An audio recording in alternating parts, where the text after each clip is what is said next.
I am so honored for this conversation. Reverend Al is a friend, Jasmine Crockett's a new friend, Leslie Harrod's a friend, and Ayanna Pressley is my friend, and I'm so excited about this conversation. The focus is joy. We aren't talking about any craziness, we're talking about joy, and specifically Black joy. So without further ado, I'd like to bring out our moderator for the evening, the Honorable Leslie Harrod.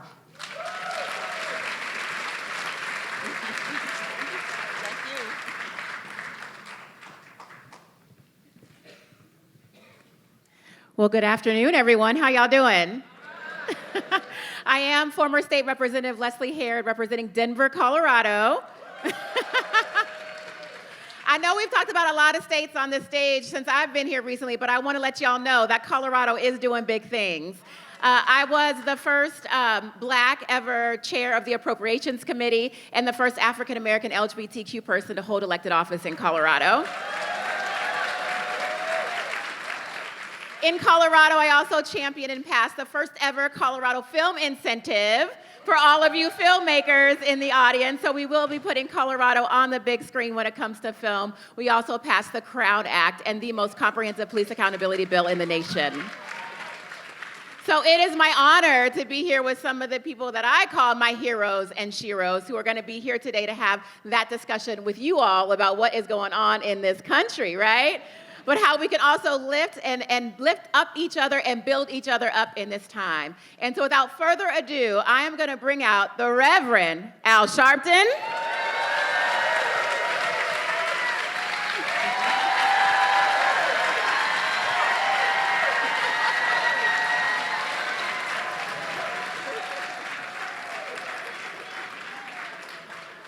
We also have Congresswoman Ayanna Pressley, Massachusetts 7th Congressional District.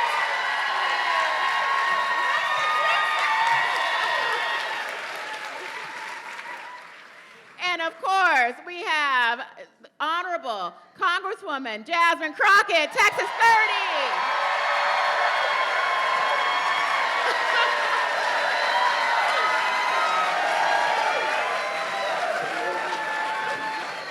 Thank you all so much for being here. Let's get into it. I'm gonna use the pillow.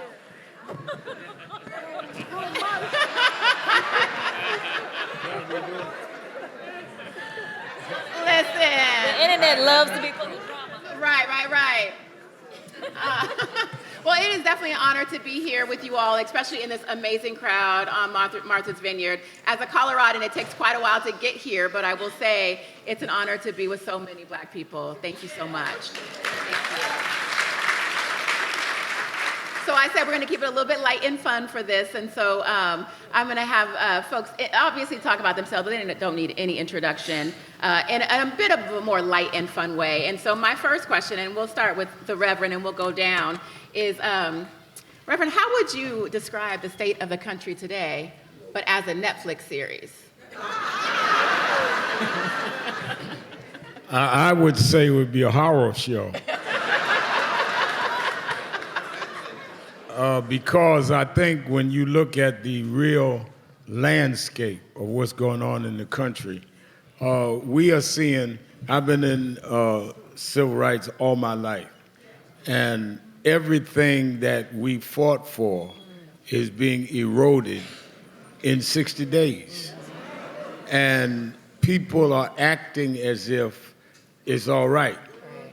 When you look at the fact that they are balancing what they're taking out of Medicaid and SNAP with giving tax cuts to the rich. That's why we're having this march on Wall Street rather than Washington this year, because that's where the money's going. When you look at that and we're acting like, well, like it's normalized. We have normalized what others dreamed of doing.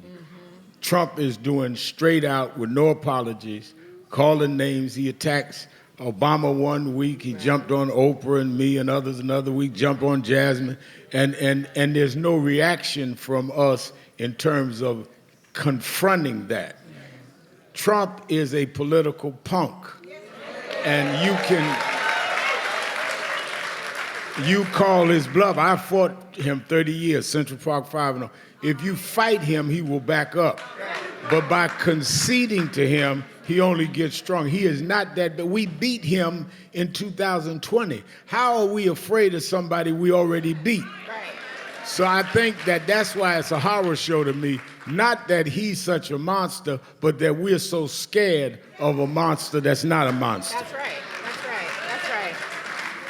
And you talk about the economics of it all, but I mean, let's be honest. I don't think people are having the right conversation or enough of the conversation about exactly what this is about. This is about him giving tax credits and tax breaks to his millionaire friends. That's it. And it's got nothing to do with the rest of this country. Billionaire friends, excuse me. Thank you for that correction out there. You know, and it's got nothing to do with the rest of the country. The tariffs, the tax cuts, all of this is engineered toward business. You have children starving in Gaza, but you also have children starving right here in certain parts of this country. That's right. And no one is making them deal with it. And when Martin III and I call this march, people say, I'm tired of marching. I said, what's the last march you've been to? And most folks have never marched, never went to a rally. I thank God, I know the theme tonight was joy. One of the things give me joy is when I was 17, I was youth director for Shirley Chisholm's campaign for president. I lived to see Shirley Chisholm morph into Barbara Jordan, morph into Maxine Waters, morph into Ayanna Pressley and Jasmine Campbell. So I've lived to see 4 or 5 generations of black women that will stand up when black men was too afraid to stand up. And when black men was running around talking about they like Trump's swagger. Well, you got enough swagger now? Swaggering right into poverty. Congresswoman Pressley, how would you describe the state of this country right now? I know you got an insider view into Congress, and thank you for having us in your state, by the way. Oh yes, welcome to the Commonwealth of Massachusetts. Is anyone here from the Massachusetts 7th? All right. Okay. I think if it was, you said it's a Netflix series. Yeah, you can go Disney or Amazon of the country too, right now. Yes. Okay. Deja Vu. I might have to be a trilogy. Yeah. Okay. So Deja Vu, anti-Blackness on steroids. Deja Vu, white lash. Deja Vu, Reconstruction. Wow. Okay. Because, first let me just say that there is something in the midst of all this as we talk about joy and centering joy, and it is in and of itself a radical act, and especially in this moment. So first, before I say anything, let me just say to Stephanie and Floyd, the visionaries of this festival, that when it began, it was 10 films, and it is now an international festival. So to everyone that has made the festival possible and pivoted and got us into this space today, we want to say thank you. Yes. And I'm not just doing that for good manners. I'm doing that because we have to acknowledge the role of film, of art, of culture, of storytelling in doing the radical work of progress, of revolution, of even obstruction. There can be no progress. There is no revolution without the arts. Donald Trump, in addition to being a punk, and he's a creep too.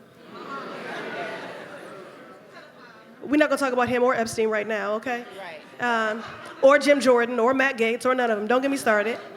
Okay, because the list is too long, because Republicans, that's what they do, is protect pedophiles, protect predators.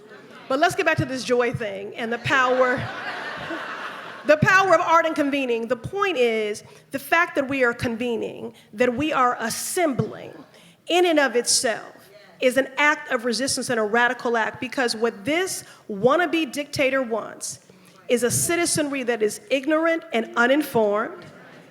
He wants a citizenry that is indifferent to the suffering of its neighbors. which is why he keeps pushing othering and scarcity mindset. And then finally, he wants a citizenry, Rev, that is inactive. So when I say this is deja vu, I went to speak at a high school. They had a town hall, and a young woman stood up, and she said, I want to acknowledge my privilege. I come from a very affluent family, and I'm very worried about the most marginalized, the most vulnerable. How will we prepare them for this moment? And I said, you need to come and talk to my community to be prepared for this moment. People that have grown up, marginalized and oppressed, who've had to litigate, legislate, and agitate for things that are a birthright for other people. We are prepared for this moment. It is deja vu because we have had to do the work of movement and coalition building, of mutual aid, all of our existence. So I said it's deja vu anti-Blackness on steroids because it is. Maybe some of y'all believe that Haitian migrants are coming for your job. It was always Donald Trump. Black women represent 12% of the jobs in the federal workforce. 1 in 5 jobs is held by a black person. When you talk about slash and Pell Grants, right? Anti-Blackness on steroids. White lash, same thing that happened post-Reconstruction. So the third thing is Reconstruction, and I want to just end there, which is the work of Elon. It is much easier to move fast and break things and tear things down than it is to rebuild them. We need to ready ourselves for the work of Reconstruction. As they've said, when we're napping, they're mapping. So we have to ready ourselves for the work of Reconstruction because that is going to require so much of each and every one of us. So I'll just stop there. Yeah. It's a trilogy. It's a trilogy. I love that. I love that trilogy. I mean, I don't love the fact that we are in this place where we have to deal with this trilogy, but that is very real about where we are right now. And I think what's so interesting is people think it happened overnight, and it didn't. You know, the far right has been putting on conferences and targeting white men, black men, Latino men for over 2 decades to get them to shift back, quote unquote back, or shift to this far rightism that, quite frankly, leaves so many people behind. And I think people think that the change will happen just as quickly as they thought the change happened before, but quite frankly, it's not. It's going to take time. And we are at the end of that trilogy, and we are moving in, I think, to a different time, right? And so, Congresswoman Crockett, you came on the scene pretty quickly, pretty boldly, and I want to hear what your TV show is. So I don't have a trilogy. But actually, I don't remember there's actually a Netflix show that, like, real life reminds me of, unfortunately. It's the one that Kevin Spacey was a part of. House of Cards. House of Cards, child. Woo, wait. The level of corruption. Oh my gosh, and then everybody sleeping with everybody and all the things. Listen, this is the world we are in, okay? So that is what it would be for me. And I have to say, I just have to pick up on the last part of this trilogy, though. The Reconstruction. I need y'all to think about this because as we walked in here and I kept asking Ayanna, I was like, now what are we supposed to do? She was like, joy. I was like, about what? And so, she's like, girl, joy. And I was like, oh, okay. I was like, but you are my joy. And so when I was thinking about how can I be uplifting in this moment, all I could think about was the fact that we have systems that have been broken. But there are systems that have always been broken for some of us. Exactly. And so for me, I look at this as an opportunity. And so I appreciate that my big sis specifically went to the Reconstruction because think about it this way. If you have a home that is burned down, or if you have a home that unfortunately you lose because of whatever natural disaster or otherwise, but you love that location, and that place was the foundation for so much. But the reality is that you may have loved that house, but you're not gonna build it the same. You're gonna fortify that home, and you're gonna build it bigger and better. So I look at this as an opportunity for all of us.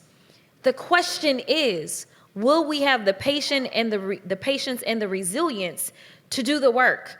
Because as it was already laid out, I tell people all the time, that if you take a glass and you throw it against the wall, it is gonna shatter into so many little pieces, and it does it in 2 seconds.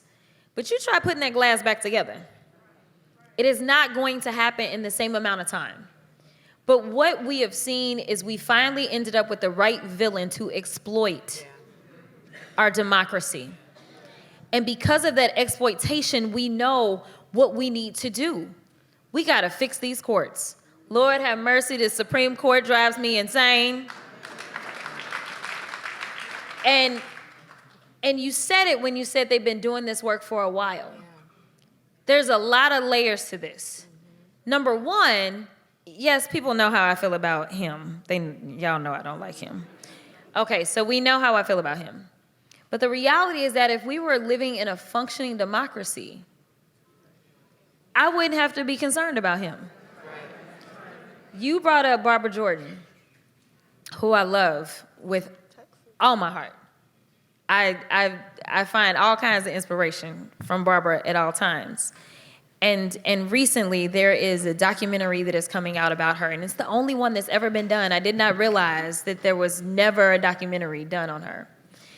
And it is so powerful and it's so good. And it is so relevant for this moment.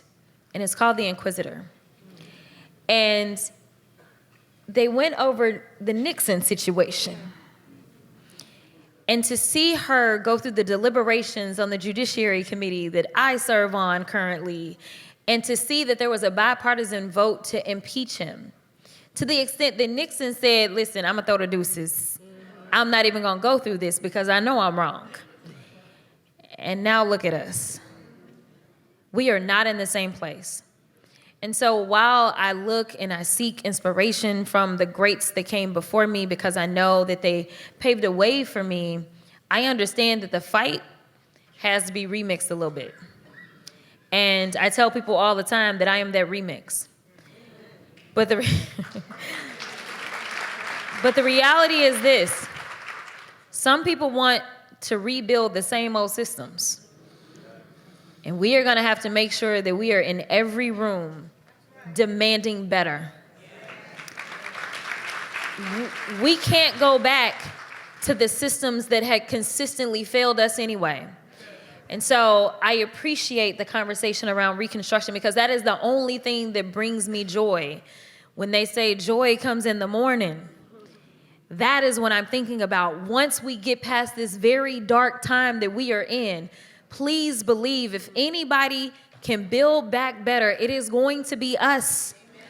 So I need you all to understand that in this moment, it's so fitting that we're sitting here and we're talking about politics, but we're at the film festival. It's important to understand that Black folk have always been creative. That's right.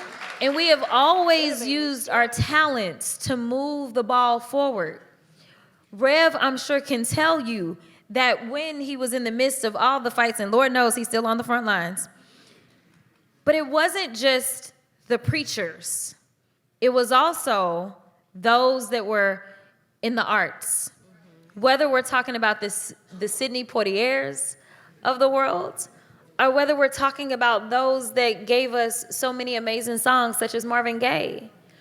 So just understand and take from that you all have a role to play. Everybody doesn't need to necessarily be elected, and God bless you if you are and want to be, okay? That's on you. But you have a sphere of influence. You have something to contribute to this moment. They want you to believe that you are helpless, and they want you to feel hopeless. That's right. But I am here to tell you that if there's anybody that has the recipe just written in their veins, it's us. We have always survived. And so we will survive in this moment as well. But I need y'all to understand that just like you mentioned about him being a punk, I never back down from him. Right. Ever. And never will. So as he seeks to try to suppress our voices and to try to make us feel as if the inevitable is that he is going to be the dictator of the United States, I want you all to find your role in this fight, because if you ever wondered where you would have been during the civil rights movement and what you would have been doing, the answer is whatever you are doing right now is what you would have been doing. Well, yeah, that's frightening because a lot of people are not doing nothing. Exactly. That's exactly right. You know, I've always said when I fought for arts funding in Colorado that there was no successful political movement in the state of this country or any country that didn't have the arts at the center of it, that didn't help move people through the arts. And that it can be having amazing singers, right? Having amazing dancers. I know we have Cleo Parker Robinson out here from Colorado as well. But we also had orators, right? It's all an art. And one thing I think that sometimes we lose sight of is the fact that Trump is an entertainer too. Let's not forget that he is a producer, a film producer, a showman, right? He loves to have his little cameos, love to have The Apprentice, you know? And so he is the king of distraction.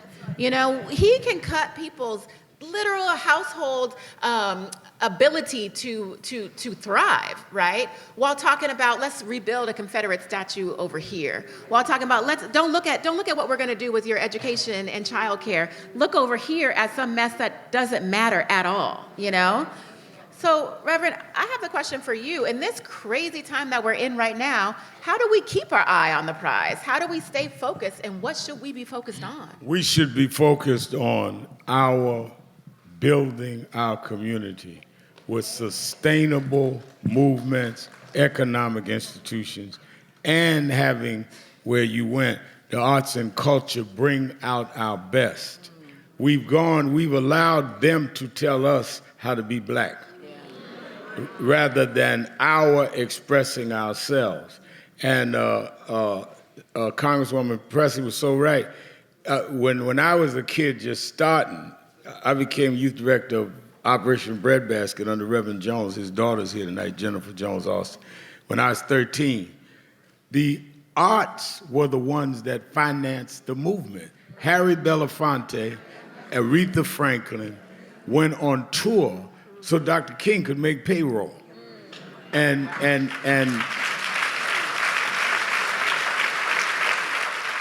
when Malcolm X was killed, you know, first of all, one of the things I was thinking about when they were talking, we've never had the majority of blacks involved in anything movement-wise. It was always the committed minority that the majority benefited from. When Malcolm got killed, they couldn't find a preacher that would let them have the funeral in his church. Finally, Bishop Childs, Church of God in Christ, let him have the funeral at Childs Temple. Isaac Davis had to do the eulogy because no minister would do it. It was always the few. Now you go to Harvard, everybody got Dr. King's picture, Malcolm's picture. They were not, most black preachers, they kicked Dr. King out of the Baptist Convention. So you're always gonna have those that have different roles. That's why I love and support these sisters so, because most of us don't do what they do. And if we all do, I like what she said, if we all play our role, they legislate and they advocate. I'm an activist. My job is to put the spotlight on the stuff so to help illuminate stuff that they can legislate. And I didn't learn that in political science. I grew up in the hood. My mother raised me by herself, and we lived in the projects. And we had roaches. I know we're in Martha's Vineyard, and y'all don't know nothing about roaches.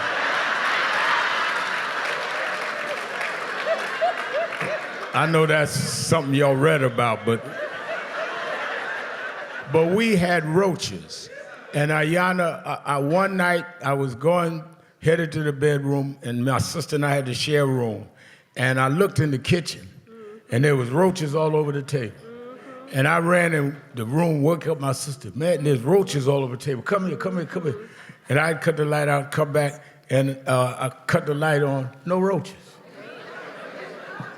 She said, you woke me up. Oh, she was mad. She went and laid back down, and I'm confused. And I went back in there, you know, light was out, look, I see all these roaches. I ran back, dragged out the bed second time. She said, what is wrong with you? There ain't no roaches here.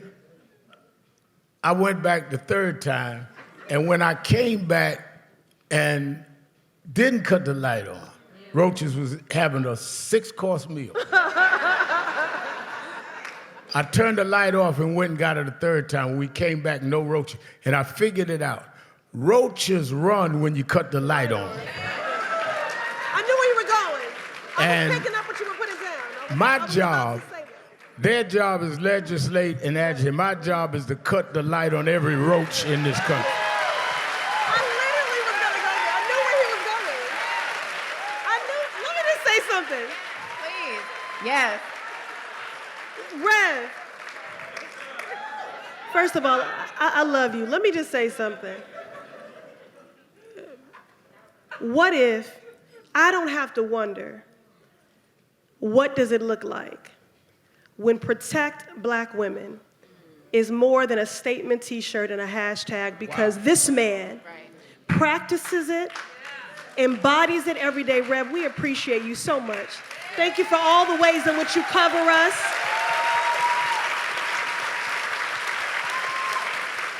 Everybody likes a slogan. Not everybody appreciates a practice. Right. Because that's why y'all will, appreciate something like being unbought and unbossed, but then when you see that show up in a leader, you don't really know what to do with it. No one here. Okay, I'm just saying. People outside the family. But Rev, I knew exactly where you were going with that, and I was going to say our work on the Committee on Oversight and Reform is to shine a light, because the best, sunlight is the best disinfectant. That's right. And we keep turning these lights on, but they're not scattering.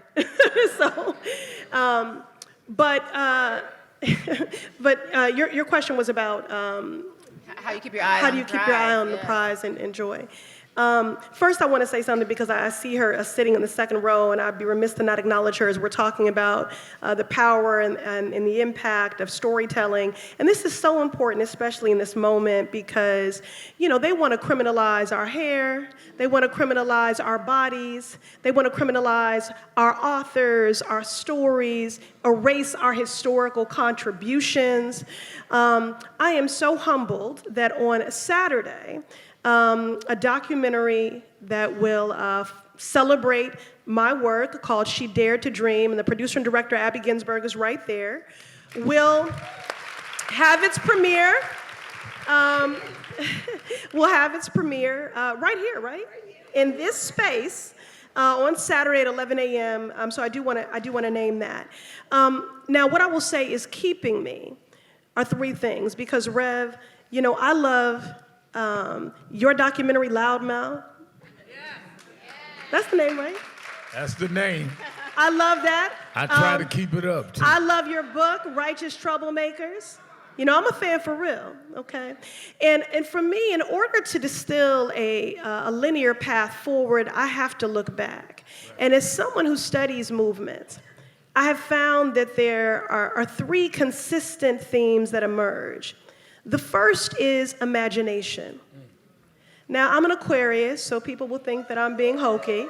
Shout out to my fellow Aquarians. The world needs us, okay? But people in earnest and being well-meaning always want to get to that radical work, but before you can do radical work, there must be a radical dream. So, imagination. The second thing that is essential for any successful movement is strategy. And to your point, Jasmine, we are the original innovators. We live and breathe, and we have that ingenuity in our DNA, and we need to be very strategic in this moment. The third thing, and this is a lot harder, because boycotts can be short-lived and faith is shallow, but it is stamina. We need imagination. You have to keep that, y'all. When they are coming for every civil right and every civil liberty to roll back that, degrading our government infrastructure, our institutions, you cannot give them your imagination too. That is what kept us. Imagination, the radical dream. Think about that march on Washington for jobs and freedom. We all know the story. That was not the speech Dr. King was supposed to give. Mahalia said, tell them about the dream. He could have enumerated every sobering, devastating statistic, but we are more than our traumas. We are more than hashtags. We are more than deficits and inequities. She said, tell them about the dream. You have to name, claim, and work to manifest the dream. So don't give them your imagination too. So what's giving me joy is that somebody already wrote the blueprint for my survival. We just have to pick it up and read it and study it. Somebody already wrote the blueprint for my survival. And my job in this moment is to be a better ancestor than descendant. And to do that for someone else, and I find joy in that. The last thing I would say, because I don't think Coretta gets enough. That's right. And Rev, you know I have to remind the people that before there was Montgomery, there was Boston. That's right. Before there was Atlanta, there was Boston. Martin and Coretta. Right, in Boston. And Coretta Scott King said that freedom is never really won. You earn it and win it in every generation. So I don't want y'all to feel defeated by that, because you say, wait a minute, that means that gains do not exist in perpetuity? Yes. When you see a Supreme Court with the Dobbs decision and the falling of Roe, when you see the Supreme Court and a decision around affirmative action in higher ed, you see the Supreme Court and decision about minority business development agencies. No, gains do not exist in perpetuity. But you have to do your part in this generation to earn and win freedom. The path to justice is not linear. It's a jagged algorithm. Buckle up.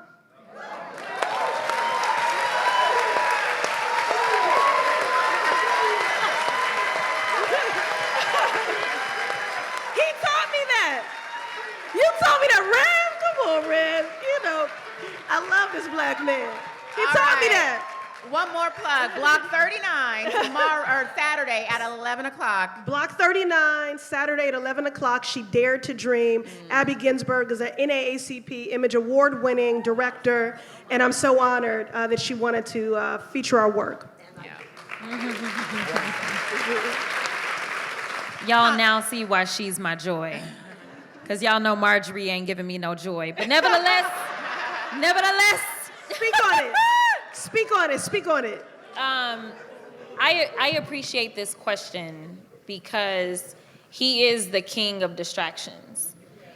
And as someone who traveled this country, as well as Ayanna, on behalf of the person that should have been the president of the United States. Hello. I can tell you that as I showed up in various spaces, I could tell that the distractions were winning. When I was having conversations about trans kids playing sports, and then I'd have to say, okay, hold up. Please raise your hand if your kids are currently playing sports with trans kids. And then I'd be like, not everybody at one time. I need you to raise your hands. And so I had to redirect people quite often, because the last time I checked the president of the United States, we don't elect him to figure out who's gonna play on the playground. But somehow that really seeped in, and it is because of the studying that you talk about. People don't understand how terrible the Heritage Foundation is when I tell you I hate them with everything in my body. Project 2025, they laid it all out. So Heritage Foundation has been around for a very long time. And yes, we became familiar with Project 2025. We probably became familiar a little too late, but nevertheless, other work that they did and other work that they're doing is something that we don't do. One of the things that they do is they constantly are doing polling. But besides doing polling, they do focus groups. So I know this because I was in the state legislature. And what they did is they started testing stuff out in these Southern Republican state legislators. So all of a sudden, the next thing you know, we got these heartbeat bills. And I'm like, say, what now? So I had to fight that. And then next thing you know, it was popping up in all these other states. It was the abortion bans. This was all before the Dobbs decision, right? So I can go through. They started with the whole trans kids in sports as well. But what they did is they were listening to these focus groups and they were trying to figure out how can we get people emotionally aroused. And it's just like when you think about when you going in to buy a car, knowing you don't need that car, but it smell good, it look good, You get real emotional. And we actually have laws in most states that allow for you to come down from the high and allow you to take that car back. So when we allow ourselves to just get very emotional, then all logic is out the window. So one of the things that I do is when I get my little 5 minutes in committee, right, I try to redirect people and they hate it. Whether it's playing a game that I done just made up in 5 minutes or whatever to make them look stupid, but also redirect to what it is that our jobs are. Because while everybody wanted to be distracted about whether or not, and listen, I don't really care how people feel about abortion. I really don't. Everybody probably knows how I feel. It ain't your business. But the point is this. Why you care? Like, people need to be focusing on, am I going to be able to make enough money to take care of me and mine?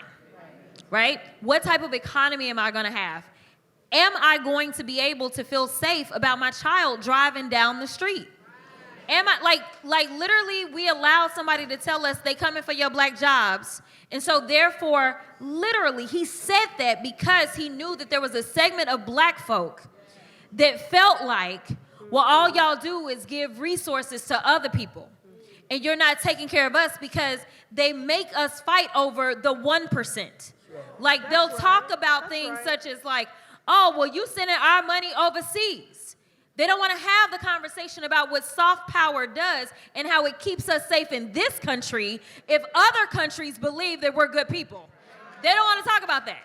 They don't want to talk about the fact that it's pennies on the dollar that we spend on that. They want to keep you distracted and fighting over literally 1%, because that's what foreign aid is, so that you're not paying attention to the 99%. So that he can sit up here and say, well, let me cut USAID, something that most people probably hadn't even heard of and that absolutely did not understand how it worked, right? Let me cut that when it's really no money. When we look at our whole budget, it's a lot of money if you put it in one of our accounts. But when you look at our whole budget, it's nothing. While at the same time, this fool is talking about something, I need a ballroom that costs $200 million. Right. Like, I just need you, if and when you start to feel yourself getting emotional, because they knew how to specifically get at black folks' emotional triggers, specifically black people. And I talk to black folk all the time as somebody that's a child of a preacher. Listen, most black people are not Republicans simply because we just is like, y'all racist. I can't hang out with the KKK in them. That's really what it is. But when we think about who we are as black people and we think about where we come from, most black people have very conservative values, right? But the reality is that, like, we just can't side with, like, the neo-Nazis in them. We not dealing with y'all like that, right? So anytime you feel yourself getting emotional or anytime you're talking to someone and it seems like they're emotional, I need you to step back and say, what am I missing?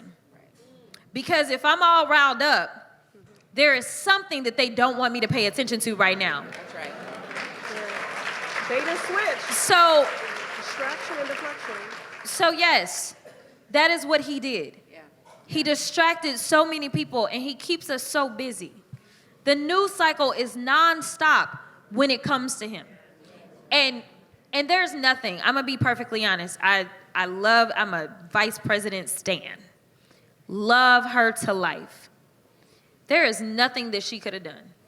I am convinced of that because when you have people, grown people going out to vote, and they sitting up there talking about they finally ready to leave because of the Epstein files, I'm just like, bro, we weren't talking about that, okay? Like, we were kind of focusing on, like, is there going to be capital for people to start their own businesses? Will there be money so people can go and get the education that they want? What are we going to do to make sure that we are diversifying our trade so that ultimately, if there is another pandemic, we're not so dependent on one country that everything shuts down? Like, we were focused on real policy.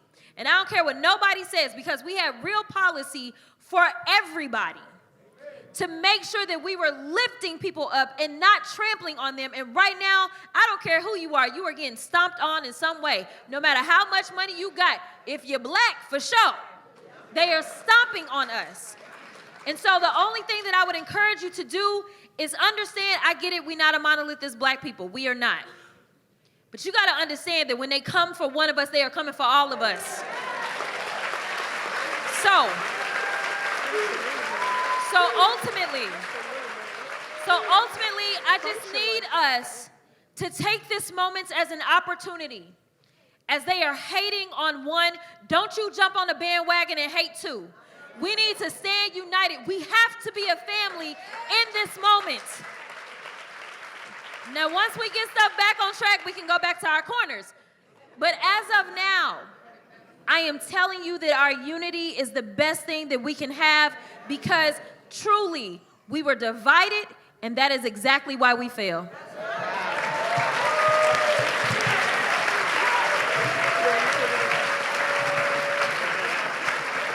Congresswoman, I'm gonna stick with you for one second, because to both of the congresswomen, as someone who is formerly in the state legislature, I know how much this work can take out of you. And I can see it in both of y'all, because y'all are fighting for us every single day, and sometimes it might feel like you're fighting alone.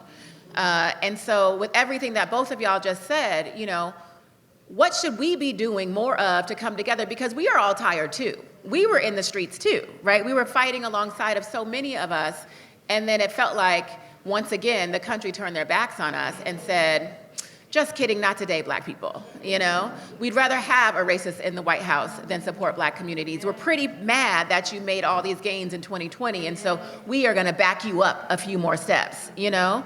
So tell me, what should we be doing right now, and how can we get to that place where maybe we wanna fight again? I'll go. I just know we're tight on time, so I'm trying to, you know, there's a lot of, I'm not a PK, but I'm the granddaughter of a Baptist preacher. And so brevity is not the strong suit of any of us. But I have to offer an unpopular take for a moment, because we speak so much about the occupant in the White House, which denies a truth. And I do believe that this is the season of call a thing a thing. If the Democrats had not for a very long time been operating with scared power, we would not be in this situation. And so, So when my colleague, she was not in Congress at the time, when she talks about riffing on what I offered around Reconstruction and the need to build back better, we had a bill called Build Back Better. Would have had universal child care, would have had home and community-based services for the disabled and the elderly, would have, because of my esteemed ranking member on financial services, Maxine Waters, had a $150 billion investment in housing. Do you know why that didn't pass? Because of Joe Manchin and Kyrsten Sinema. This is the season to call a thing a thing. I cannot go out here and do the work of rebuilding with Jasmine a Democratic Party that is multi-generational. How Democrats in the last election lost the youth vote? We have always been the party of the future and aspiration, and they didn't vote Republican, they just stayed home. So how are we gonna do the work? And then we got colleagues that think that the answer is to moderate our imaginations, to moderate our aspirations, to shrink when the electorate is telling us no, go bold, go big, go deep. But Democrats, now I'm not speaking out of turn, because I say this within my party. Jasmine and I have these conversations all the time. Okay? All the time. Scared power isn't power at all. And I cannot do the work of rebuilding a party that is intergenerational and multiracial to say, give us the gavel back, but to do what? Barack Obama said, yes, we can, and they don't want to hear Democrats say, yes, we may be. Yes, we'll try. Yes, let's come on home so we can get the gavel back, and then tell you we didn't do anything because of the Jim Crow filibuster. I am not going to do that work and go back to anyone and offer them talking points around procedure. When we had the trifecta, the House, the Senate, and the White House, Democrats were so busy, so focused on proving that we were the adults in the room, when we forgot to demonstrate that we're the fighters in the room. Now look. Do I resent the fact that Donald Trump has revealed to us the limited guardrails on the presidency? Is it evidence of just how unhinged he is? Absolutely. How dangerous he is. I don't like these 70 executive actions he rolled out in a matter of days. But do I wish we moved the same way? Hell yeah! Over here talking about bipartisanship. There is no Republican Party. There's a cult of cowards that are complicit in wholesale harm, that care more about keeping a job than doing it. So the goal is not bipartisanship. Now listen, I've been in government a long time. They'll have you thinking that we just fell out the sky, spontaneously combusted, and suddenly we were in Congress. I was an aide for 16 years. I worked on my first campaign to elect Harold Washington the mayor of Chicago at the age of 10. I served on the city council for 8 years. So I'm no dolt. I understand that you need bipartisanship technically to move legislation. But the goal is not bipartisanship. The goal is justice. The goal is impact. And when our party understands that the way we win is with a permanent child tax credit, is with universal child care, is with paid leave, and when you fight like hell for those things. So I'm holding myself accountable. When you said, what's the call to action? That's my call to action. To call a thing, to do the work of rebuilding this party, to do the work after this country has been torn apart at the seams. Black women know something, and we are master quilters. That's right. That's right. And I will ready myself to do the work of putting it back together. Now, finally, for all of you, first of all, please do keep each and every one of us prayed up. Prayed up and covered. Secondly, do not forget about our humanity. We are every day fighting to center the humanity and the dignity of everyone, and ours gets completely erased. I want to be vulnerable and express that. The third thing is bring your gift. Bring your gift. Mutual aid, coalition building, community. If you're a preacher, be a movement preacher. If you're a teacher, be a movement teacher. If you're an artist, be a movement artist. Bring your gift. Everyone is not going to be a congresswoman. Is not going to be a journalist, is an author, an activist. Bring your gift. Someone is going to get on the mic and give the speech. Someone's going to make sure the mic works. Maybe someone else helped write the speech. Somebody's going to march, and someone's going to pack the lunches to fuel the people that are marching. Someone is going to hold a sign, but somebody else made the sign. Someone is going to sing a freedom song, but someone else wrote it. And somebody's going to make sure that we don't do any of that ashy, and they're going to keep us moisturized. I'm going to end there. Thank you. What I was going to say. Thank you. Congresswoman Crockett, anything you want to end with? Bring your gift. Love y'all. She really did drop the mic. So, no, in so many ways, so many gems. I just want to end on joy again. You know, it took me a lot to come up with this joy, y'all, so y'all gonna get it. I personally believe that no matter who the nominee is on the Democratic side, we are gonna win. And I'm not being, listen, I'm a very realistic person, so like I had to figure out where my joy was. This is real joy, and I'm gonna give y'all the analysis, because y'all know I like to think through it. They love to call in Democrats when everything has hit rock bottom. Right. You see, a lot of us, you brought up the former president. And I remember the theme of his campaign was hope. And it's one of those reasons that I said they want you to be hopeless. Mm-hmm. It's because many of us hoped and maybe even dreamed. I'm not really sure many of us believed. But ultimately, that hope was enough to drive us to the polls, to go get everybody else to get to the polls. We did whatever we could because we hoped that America would do the right thing. So here's the reality. I think that that was ordained for him in that moment. Mm-hmm. I think because we had hit rock bottom, if y'all remember, the housing crash had just happened. And basically, and we know who was in charge. It was a Bush. So they said, I don't really care who on the other side. That's who I'm going to vote for. You think about Joe Biden. Joe Biden had been in politics since he was in his early 20s. Joe Biden had run for president twice and lost. But after Trump and all the dead bodies that were piling up and everything that we were going through in the midst of COVID and we didn't know if we were going to live or not, guess what? The person that this country had rejected twice, Right. they said, we'll take them. Right. So this is my analysis. So I am convinced.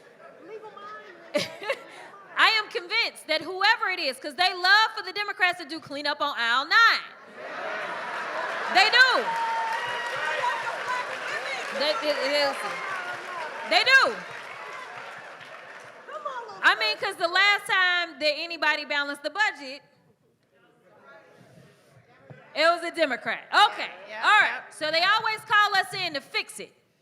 So we know that almost everything been broken in 7 months. In 4 years, I don't really know what's going to be left. Right. But I can tell you this.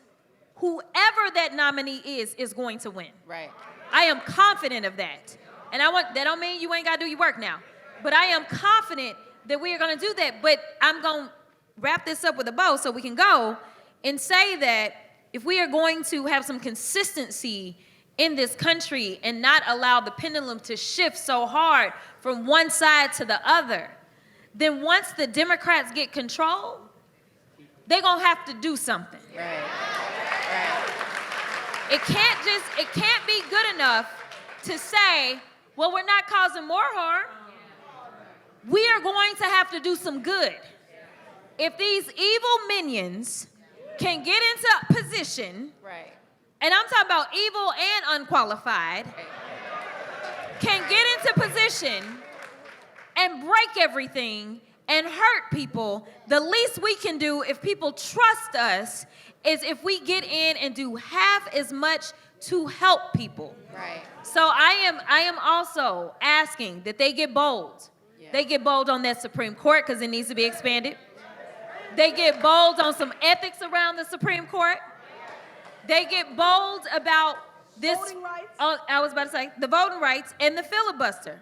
I'm sorry, but we don't get no other rights if we don't have voting rights. The reason right now they are trying to go through Texas and take seats is because we didn't pass the John Lewis Voting Rights Advancement Act. Right. The reason Elon was able to buy this election is because we didn't pass the Freedom to Vote Act. Right. So we got all the bills, we got bills and bills and bills, but if we're not gonna do what it takes to get it passed, what difference does it make? Right. Right. And right now, we are sitting up here trying to figure out, well, what we gonna do? They're gonna take the 5 seats, they're gonna take the 5 seats. We allowed them to play us on the Supreme Court, so we got this crooked Supreme Court, and so I don't expect too much help from the Supreme Court on these seats. So now it's up to other governors to decide to be bold. But the difference is these crooked lines are everywhere because we got crooked Republicans everywhere. I am telling y'all, I don't want y'all to just do the work to get us elected, but as she said, she's going to hold herself accountable. But what you need to do is remind people every single day that we work for you, not the other way around. Right. So you need to make sure that when you go out, because they're going to send you the text messages and the emails asking you for money, and you probably got some from me, but nevertheless, we're going to ask you for the money. They're going to ask you to show up, and they're going to ask you to knock doors. They're going to ask you to do all the things.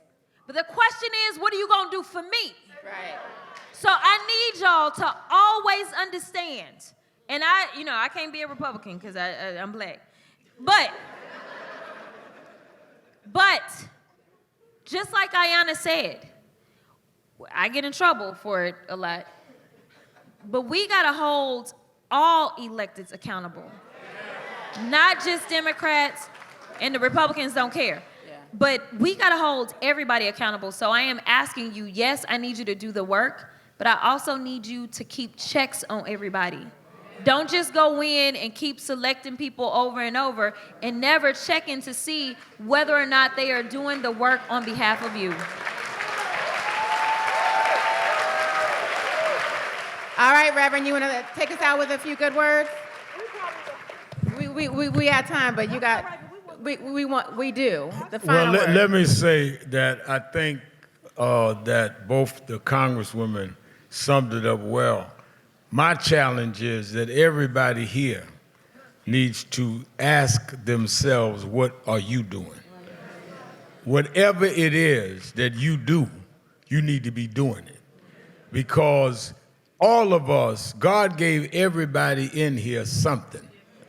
You know, if you got arrested, they take your fingerprint because there's no two people with the same fingerprint.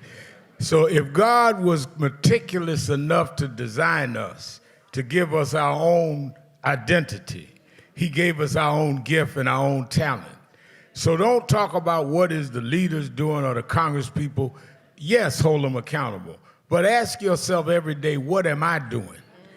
And make yourself do something, whatever that is. If it's a rally, if it's a march, if it's sending money, everybody needs to do something.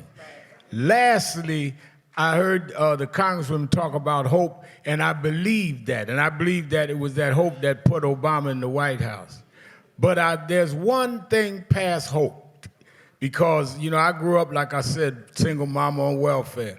And my mother told me there's a part in life that hope's gonna run out. But she told me you got a double barrel in your engine. I said, what is that? She said, you can switch from hope to faith. Faith is a little deeper than hope. Bishop Hilly is here. Faith is when hope runs out. Faith is the substance of things hoped for, the evidence of things not seen. Faith is when we were emancipated after 246 years of slavery and walked off the plantations with no education, no money, no future, and we built black churches and black colleges and black fraternities. We had faith. Faith made us stand up to the most powerful nation in the world and turn it around. Faith means we went from the back of the bus to the front of the White House. We come this far by faith, leaning on the Lord, trusting in his holy word. He never failed us yet. Reverend Al Sharpton, Congresswoman Ayanna Pressley, Congresswoman Crockett, I'm Leslie Harrod. Thank you all so much for being here. Martha's Vineyard African American Film Festival. Thank y'all.